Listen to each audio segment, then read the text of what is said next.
আমি এটার জন্য দুঃখ প্রকাশ করছি। যদি আমার এটার কারণে যারাই আমার শুভাকাঙ্ক্ষী বা আমাদেরকে ভালোবাসেন, যারা কষ্ট পেয়েছেন তাদের প্রতি আমি দুঃখ প্রকাশ করছি।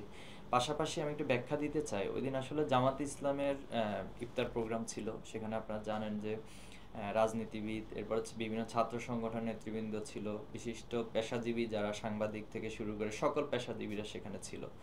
তা আমাদেরকেও সেখানে জামাত আমন্ত্রণ জানিয়েছিল, আমরাও সেখানে মূলত আমন্ত্রিত মেহমান হিসেবে গিয়েছি। তো যাওয়ার পর স্বাভাবিকভাবে একটা সামাজিক অনুষ্ঠানে সবাই সবার সাথে কৌশলাদি বিনিময় করেন।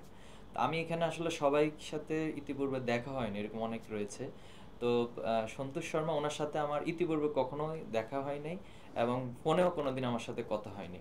তো সেখানে সবার সাথে সাক্ষাৎ করছি, তারই একটা সার্কেলিং করতে করতে সাংবাদিকদের টেবিলে তিনিও ছিলেন সেখানে। আমি আরও অনেক সাংবাদিকদের সাথে করমর্দন করেছি। তো এ ধারায় তিনিও সেখানে দাঁড়িয়েছেন, দাঁড়িয়ে আমার সাথে হাত মিলিয়েছেন। স্বাভাবিকভাবে হচ্ছে এটা আমার সৌজন্যতার জায়গা থেকে আমি করমর্দন করা।